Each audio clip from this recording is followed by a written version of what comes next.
Welcome to Enlightenment Unknown, Life of a Spiritual Nomad. Join Reiki Master and Quantum Healing expert Wes Coons as he guides listeners through the depths of self-discovery and spiritual enlightenment to uncover the version of you we haven't met yet.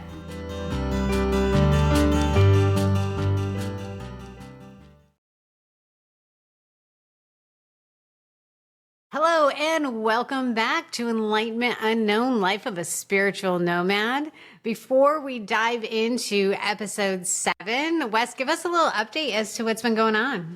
Hey, Andrea. Hello, everybody. Thank you for joining the podcast. And you know what? Thank you, Russia, for listening to the podcast. Shout out to Russia. Yeah. Hey, Andrea, do you know why I like Russians? I don't. My Russian friends don't have any time for any BS. I love it. They just straight to the point, and that's what it is. I've got some of the best Russian friends ever. I like it. And, you know, this is just like getting global, right? It is global. Because what? Japan, Brazil, Netherlands, what else? Mexico, Russia, and yeah, you know, some of my friends, I do dancing lessons with my friends Rebecca and Zhinya at A Time to Dance. So if you want to take dancing lessons, they're fantastic. And Zhinya is from Russia, and he is the most beautiful dancer, and he's a world champion too. Nice. Yes. I like it. So yeah, just adding more listeners. It's very exciting. Yeah, it's fun. So thank you very much. Thank you for the 5-star reviews. Thank you.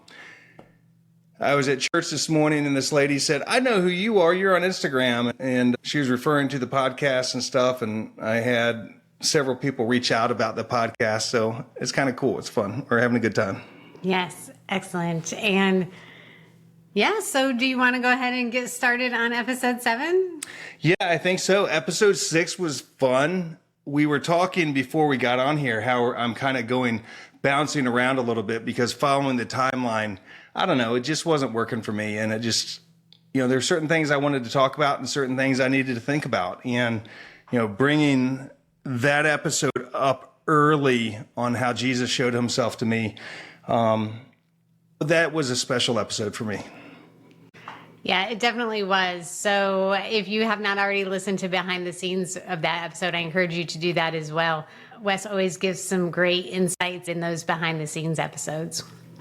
Yes. All right. So to start out this next episode 7, I'm going to read a little excerpt from your memoir. All right. Yeah. Thank you. Make sure you find your glasses. Yes. I would like to think I don't need them, but you know, I'm not as young as I used to be. Kathleen diligently poured salt around the perimeter of the property. Every step we took felt purposeful, and as we walked, our voices came together. Our Father, who art in heaven, hallowed be thy name. Thy kingdom come, thy will be done on earth as it is in heaven. Give us this day our daily bread, and forgive us our trespasses as we forgive those that trespass against us. And lead us not into temptation, but deliver us from evil. Amen. This is my house. It would be several months before Linda would divulge to me that at the very moment I was staking claim to my home, someone or something on her recording was claiming it as well. This home is our house. This home is our house, and we are legions, is what the devil said, or whoever it was. I don't know what it was. And I remember when Linda told me that, I remember how that made me feel. You know, there was just so many entities in that house, so many dark things in that house, so many demons in that house. And when it said that they're legions, you know, that just resonated with me because that's I think tens of thousands. It's a lot, it's not Freddy the ghost knocking the book over in the back room. You know what I'm saying? So that day, Linda and Kathleen came over and we were going to put this salt barrier around the property. So I had all these boxes of salt, and my neighbors across the street had let me know that they don't really believe in this stuff. So, I told them, I said, we're going to be doing this. And I thought it was interesting. Nobody on my street came out that day. Every door was closed. Every window was closed. The blinds were closed. And, this was a stretch on any given day. And now I'm standing in my front yard with these ladies doing these prayers and pouring salt around the perimeter of this 1 acre property. And, it was a lot. I was embarrassed. I was ashamed. I was scared. I was broken. I was scared to go in the house. And, they had brought over these little recorders and different various mechanical things to measure things in the house. And so I put the salt around the property, and I remember just being worried that, what if all the crystals don't touch, because we'd done a lot at this point. We'd spend probably 20 or 30 hours with Linda and Christine at the house at this point. It was probably, I don't know, 2.5 months in, something like that. And kind of getting desperate because we kept hearing, well, if we can't fix it, Sandra Grace is coming. Sandra Grace is coming. And every person that said they could help me was always a month or so away. It was frustrating for me. So we got this salt all the way around the property. And I don't remember what Kathleen was doing, but Linda and I were on the side of the house, and we had our arms interlocked. She said, I want you to feel something. So as we're sitting there, she says, I want you to visualize on the backside of the property. And we called in Archangel Michael and all his warrior angels to line up side by side, arms linked, basically facing towards us. And we asked them to move forward and move through the property and through everything and clear everything. And in my mind, I could see them coming. So I'm just thinking, okay, it's just, I'm daydreaming or whatever. But at the same time, we both were pushed backwards. And when we were pushed backwards was when, in my mind, the angels walked through us. And I remember being absolutely blown away. Absolutely blown away. And I looked at Linda and I was like, what is that? And she said, I knew you had gifts. I'm like, well, what does that mean? And she just kind of smiled. She said, I knew you were special. And Linda and I had this special relationship. It's like we're mother and son from a past life or something. She is a wonderful, wonderful woman. And,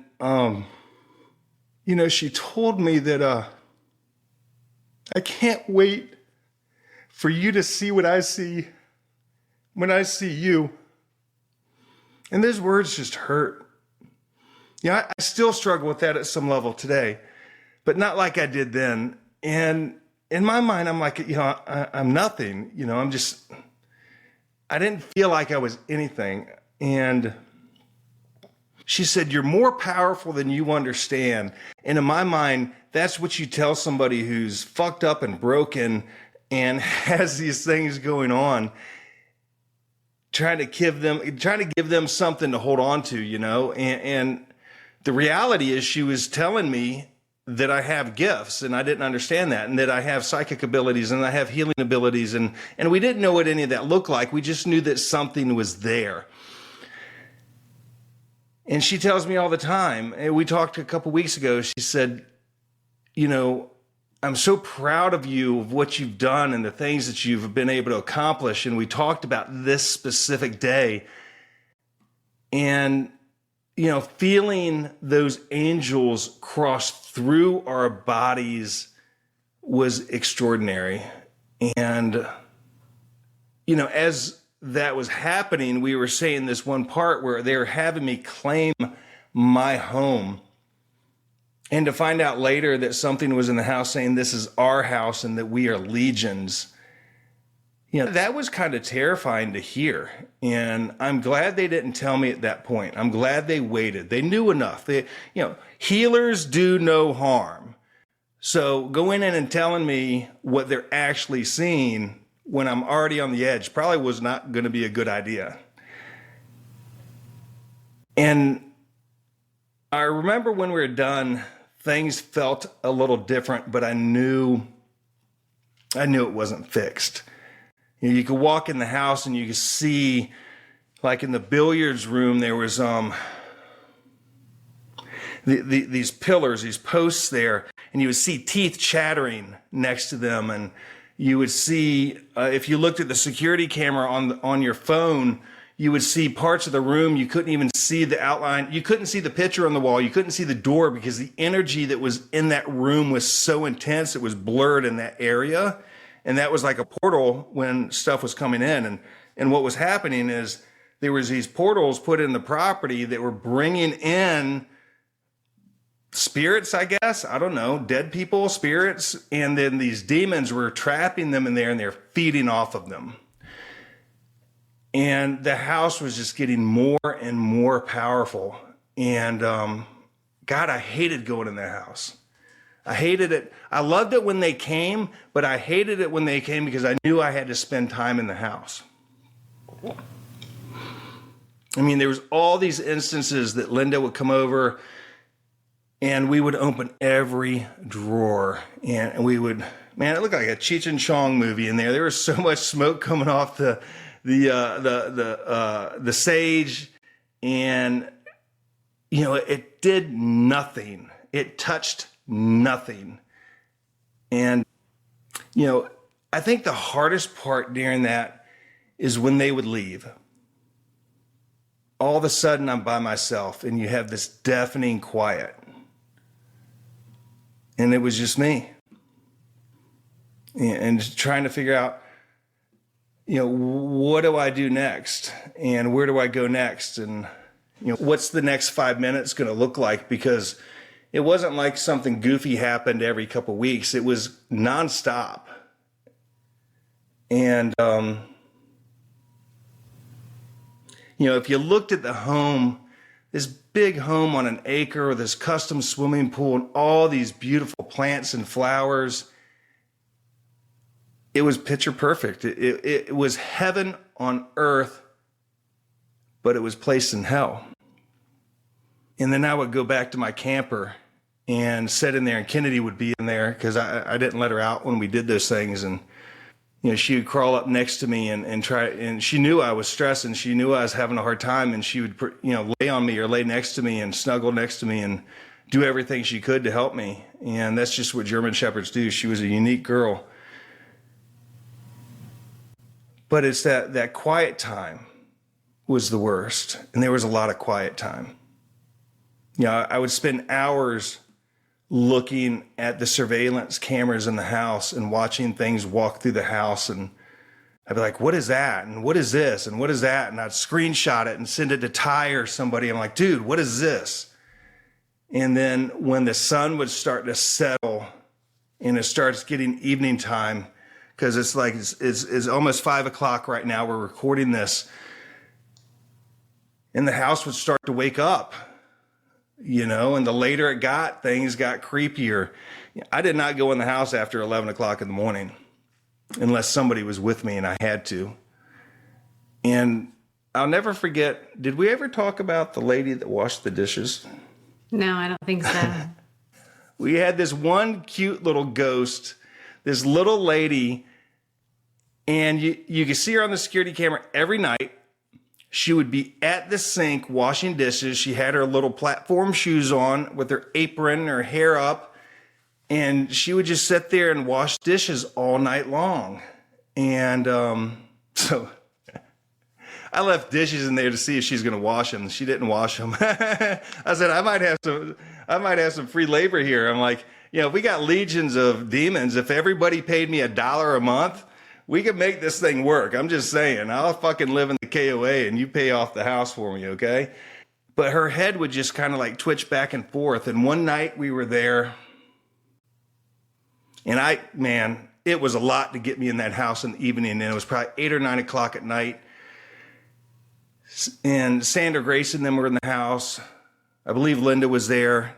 And I don't remember if Kathleen was there, but they were in the house doing something. And of course, I'm not going to be a chicken liver and sit outside if these ladies are in my house. So I'm in the house, but I didn't leave the living room, I can tell you that. And I remember The security camera was above my head, so I could kind of see where I was sitting, and it went into the kitchen. And I was watching that little lady washing the dishes, and nothing freaked me out more than when I said something about her and she stopped and looked at me. No. Yeah, that freaked me out. That, dude, I came off the sofa in about 1/2 of 1 second. I'm like, all right, we need to finish this shit up tonight, because that just fucking freaked me out. I would have been in the camper real quick. Yeah. And the best part about it is I had ghost dogs. I had 2 dogs that looked like maybe Rottweilers. They're about that size. And they always sat next to the trash can. I thought that was hilarious. I don't know if I have those pictures anymore, but if I find them, when we start posting the pictures and stuff, we'll do that. So I'll make you a deal. You guys start hitting us up asking for us to post pictures through Instagram at VB Healer, and we'll start putting pictures up. And I always thought that was cool. I had ghost dogs, but they were in the kitchen, and I don't know. There was this other time that Linda and Kathleen came over, and Kathleen has this gift.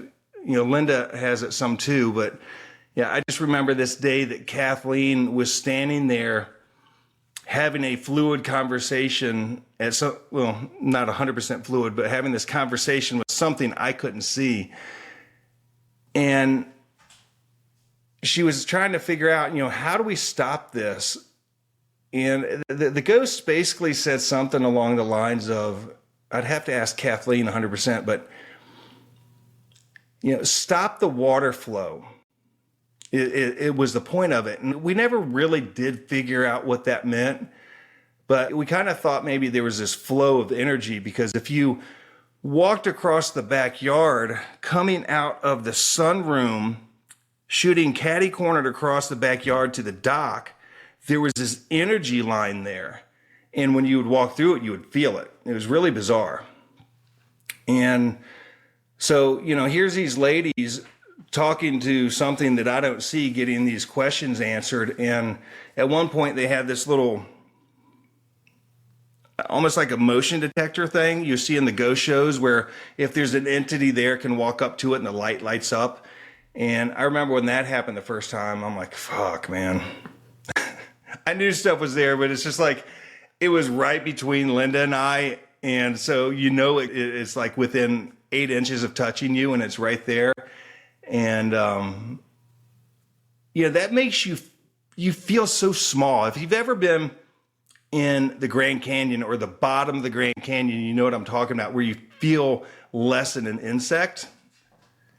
I've never been there. Have you been to the bottom of the Grand Canyon? Yeah, I have. Okay. Yeah, I have. We flew a helicopter down there, and we landed and had lunch. It was cool. But when you're down there, I mean, it's intimidating. Everything is so big, and that's what this was like. And I think the one thing that I had forgotten about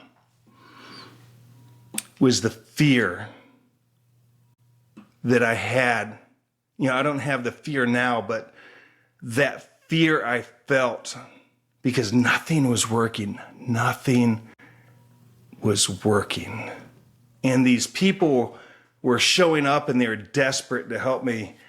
And seeing them leaving and the problem's not fixed, when this is the first house that nobody's ever been able to fix, Of course it's my house. Of course it's my house.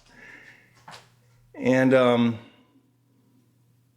it feels so far away from me now, but I can still taste the energy of it.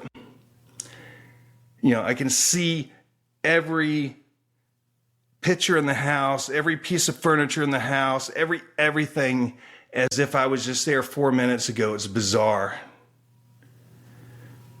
And I'd walk through the house, and it was just so beautiful. And, feeling the cold tile on your feet and the carpet as you're walking up the stairwell. But at the same time, you're looking around to see what is there, what's around the corner. And God, I hated that. I hated that. And it just made, it made life so insignificant to me. I don't even know if that's the right way to explain it. It's just, it made me feel insignificant. And I didn't realize the entire time I was being prepared. Life happens for us, not to us. And the preparation was, I've got an opportunity. I've got these gifts inside of me that are coming out. And Jesus knew that, hey, man, if we just give Wes these gifts, he ain't gonna do nothing with it. If all of a sudden I'm seeing dead people, or, I can, start clicking into my psychic abilities or whatever. The reality is Wes Coons is not going to go down and connect with the Reiki Wellness Center at the oceanfront in Virginia Beach and take my Reiki courses and hook up with Margaret and do my quantum courses and hook up with Lakota and go up there and do a rebirthing ceremony. That cat's not going to do it, because there ain't no fucking way I was going to go down there and do that hippie bullshit. And that's the way I seen it. And as I was at a spiritual church this morning with Lakota, thinking about, how did I even get here? Because all these wonderful people are in this church and they're singing these songs, and maybe not traditional church songs. But, I was just kind of reflecting, because I knew we were going to do the podcast today, of, what a unique opportunity I've had. I've seen one whole side of life with no spirituality, no relationship with God, no relationship with Jesus, no relationship with the church. Then to come to the other side, I've got this spiritual aspect, these healing abilities, these gifts, these beautiful, beautiful, beautiful gifts that I've been given. And the things I've seen and experienced, and I get to connect with these beautiful people at the church. I don't even remember the name of it, down at 14th Street at the oceanfront. I mean, not many people get to experience both sides of that. And this whole process was, they had to show me the dark because I could comprehend the darkness, because that's where my vibration was closer to that than it was to, there's, these angels, there's God, there's Archangel Michael, there's all these beautiful things here. We had a listener reach out this week from Chesapeake. We were talking about how we can change our life in a second, our mindset in a second, and, doing some breath work, instantly changing the way you think by, I am gifted, I am loved, I am beautiful. Every step I take, I heal myself. Every breath I breathe, my vibration increases. Whatever your affirmations are, that's how you start to change your reality. You get up out of that energy, off that sofa, and move and start talking to yourself differently, and things shift just like that. I didn't understand any of that. All I understood was pain and fucking misery. And I'm still working on those things. Anybody that says they're not's lying to you. And, sitting there, being alone and being isolated and experiencing that, smelling something that stood in front of you that is rotting flesh, that's going to make you wake up. That's going to wake you up at a level that you do not understand. And smelling something standing in front of you with rotting teeth, with cigarette breath and rotting teeth and liquor on their breath, breathing in your face and you can't see it. If that's real, then the other's got to be real. That was my thought. And I didn't even want to say what the other was. But the reality is Jesus is real. God is real. Those things are real. And I understand people might not want to say those terms, and I'm fine with that. So if you want to use the word spirit or universe or whatever, then say what you got to say. The reality is, to me, that all is the same person. That it all is the same deal. And I had to experience and understand that the devil and that stuff is real. Somebody asked me not too long ago, is the devil real? And I'm like, the fuck yeah, it is. Yes, it is. Where do you think these things come from? I believe, that's my belief. Did I tell you the time that the devil spoke to me? I don't believe so, but I would like to hear about it. Maybe I don't. I don't know. So this was just like last year. They showed me, for whatever reason, where the gates of hell were. I knew how to get there. It showed me where it was at. And I remember thinking about that. You know, I'm at this point quite comfortable in my healing space, you know, 100% in my power in my healing room. You know, I'm working and healing clients left and right. You know, my connection to Jesus is rock solid. So that's when this comes in. And I sat on it. I knew enough not to fester over it and think about it too much, because visualization and intention is a lot. This is where this stuff comes into play. But I knew it was there. And I went to Elevation 27 here in Virginia Beach. It's a really cool place. They've got great bands coming in. Well, they have these bands come in. What do they call it when they Cover bands? Yeah, they're cover bands, but this one was an Ozzy Osbourne band, right? Mm-hmm. So I wanted to hear the Ozzy guy play.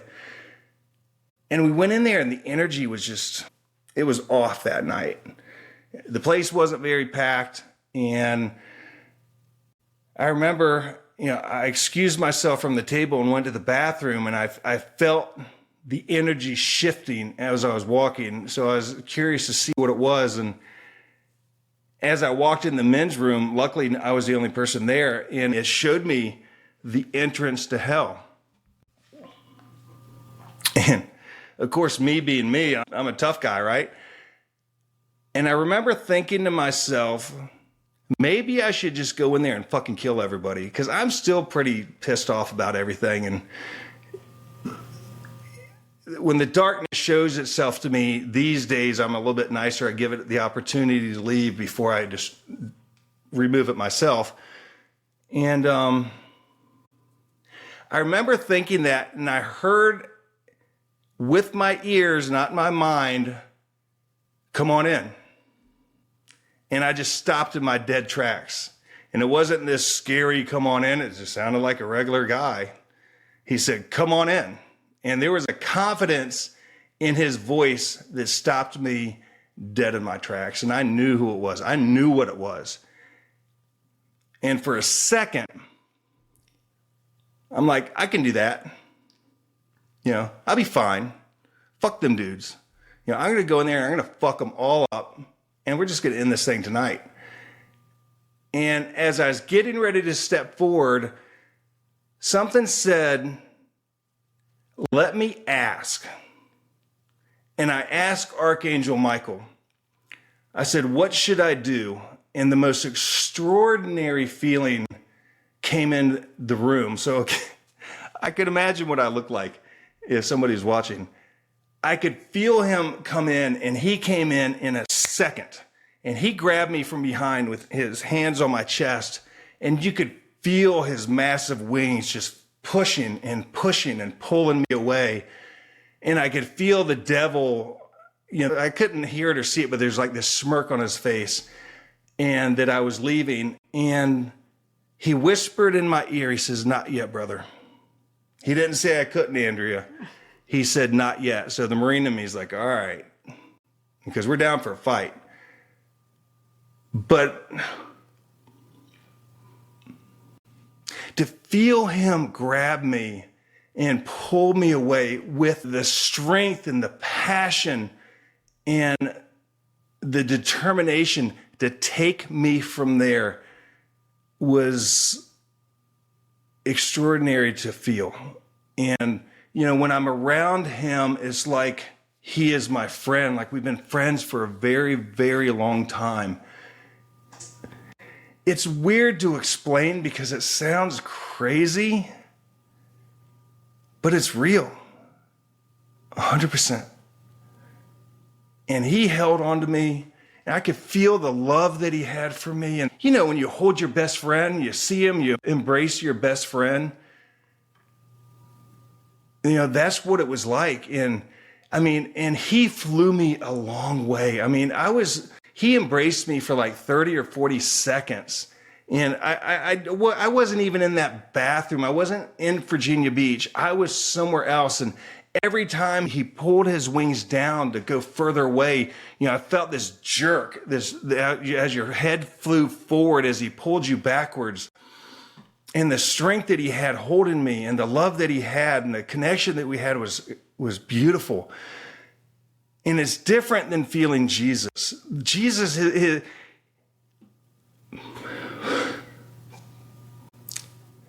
to be in his presence and feel that unconditional love just brings tears to my eyes. It is, I don't even know how to put it in words. It's so beautiful. And then Michael's is somewhat different. And then in other archangels is different. But my connection with those two is unique compared to any other angels or whatever I've been able to connect with and do work with. But he grabbed me and he said, "Not yet, brother." And he took me out of there so fucking fast. My head was spinning. And, I've not allowed myself to see that location anymore. It's like when I had the exorcism, the first one, and that demon gave me its name, which I will not disclose to anybody. There's just a connection there that is so powerful and so deep and will take you somewhere that you don't want to go. Just these things are just, it's a lot. I just would like to have been a fly on the wall in that bathroom to see what was going on that night. See some dude in the back stall going pee, listen to this conversation, come out and be like, "Alrighty then, can I slide past you?"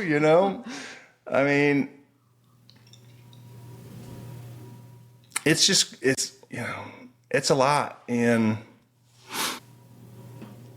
it's just taking me a second to process where I'm at right this second. So,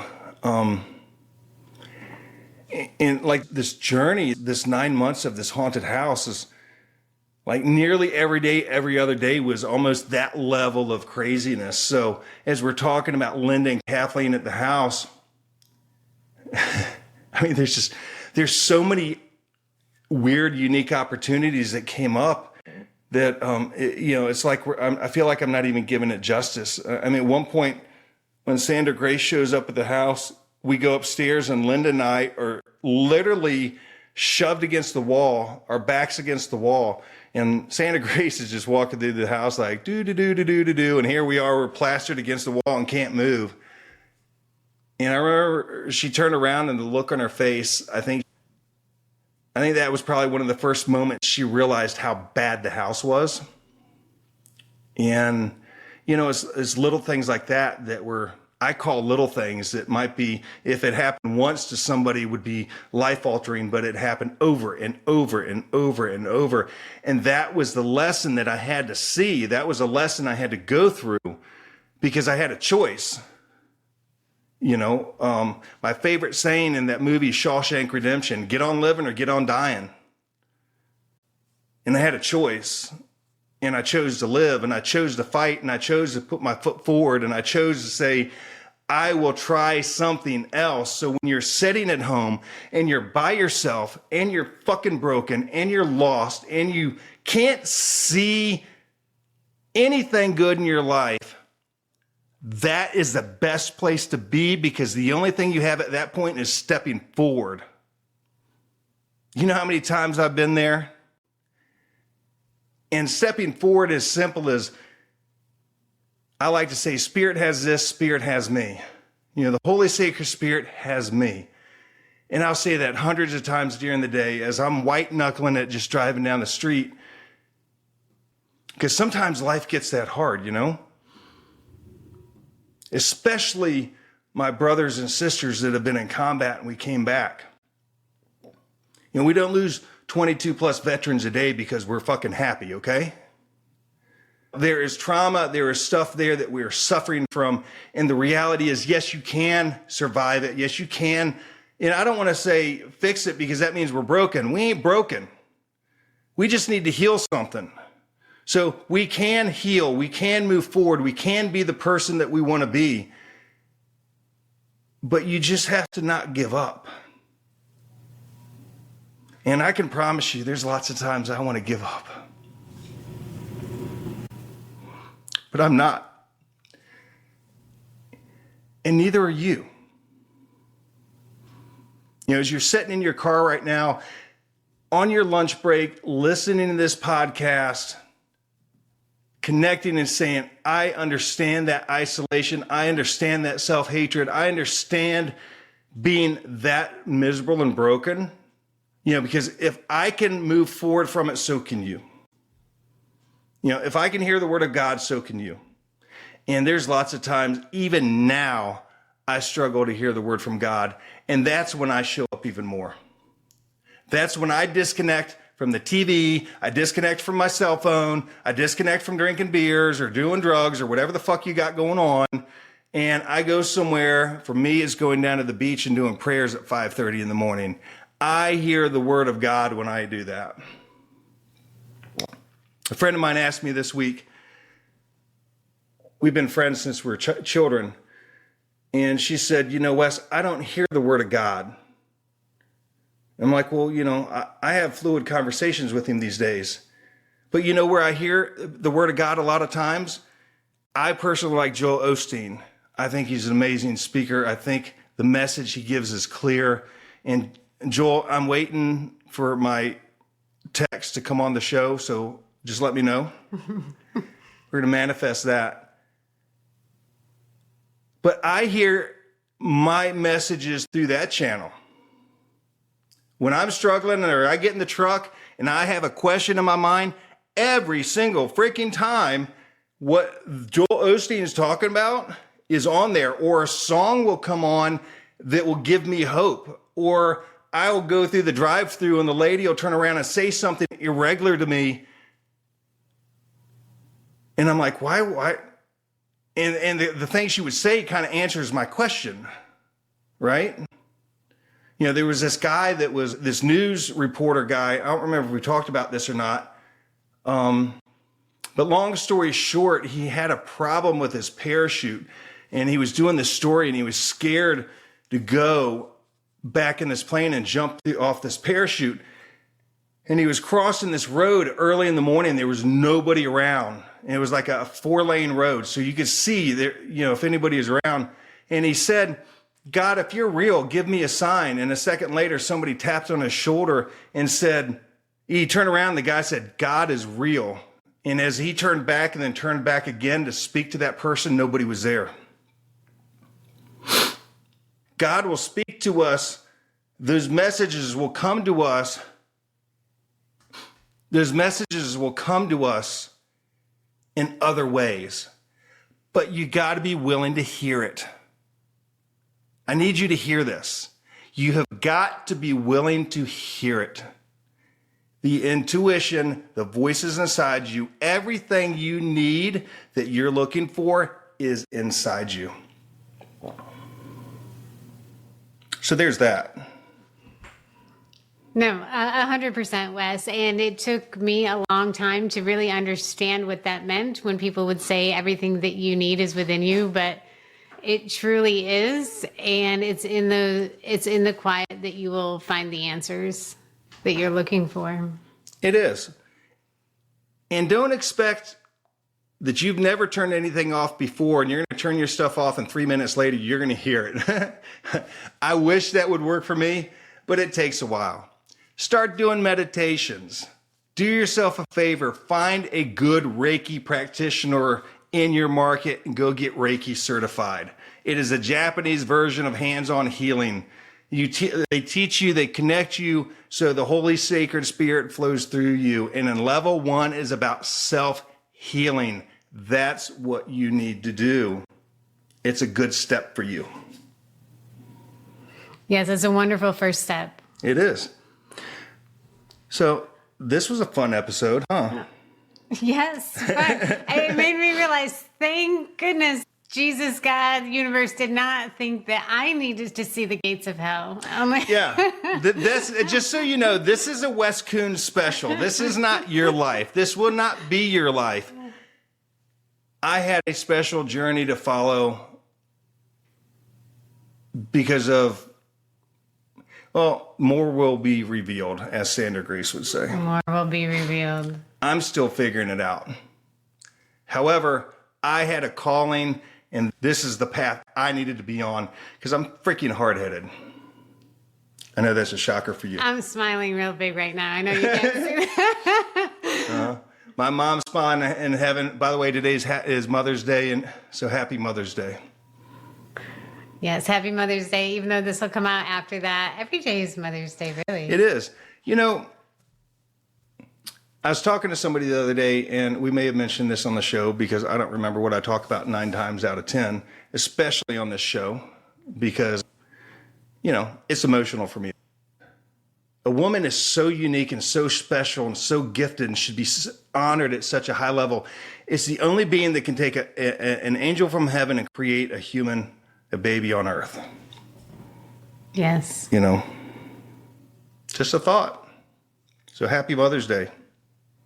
All right. And thank you, Wes, and thank all of you for listening. I can't wait for the behind the scenes of this episode because I'm going to have some good questions for you. And you guys get out there, go to vbhealer.com, go to vbhealer, that's VB as in Virginia Beach, on Instagram, and hit Wes up with some of your questions so that we can answer them on the show. Yeah, and something real quick, Andrea. You know, we wrote a book together. Yes. What's the name of it? What Color is Your Dragon? Yes. The first installment in the Enlightened Children series. That's right.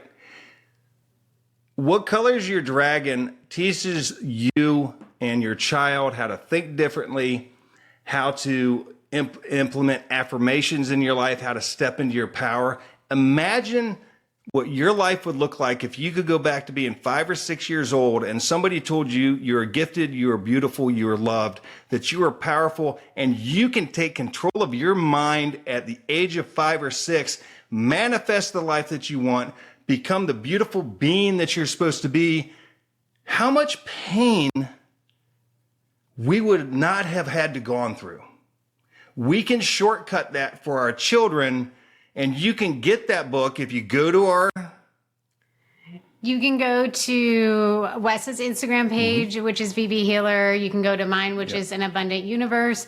And we have a link tree there where you can get a copy of the book on Amazon. We also have a lot of great things on that link tree, including the Spiritual Nomad clothing line and some new newsletters. So check those out. And yeah, that was the whole motivation behind What Color is Your Dragon, is just where would we be today if we had those tools that we're learning as, 40 years old, 50 years old, when we were 5. I mean, our lives would look completely different. It is. And I know I created the clothing line, but that clothing line is badass. I'm just saying. And Andrea created the logo, so thank you. So if you're interested, check it out. We're going to have more opportunities on there, and everything is an opportunity to heal, to think differently, to be differently, to change the dynamics of your family so you can be the breaker of chains of the things that have haunted generational curses, and you're going to turn that into generational blessings. Yes, I like that. Me too. Thank you. Join us next for Behind the Scenes of Episode 7. Yes.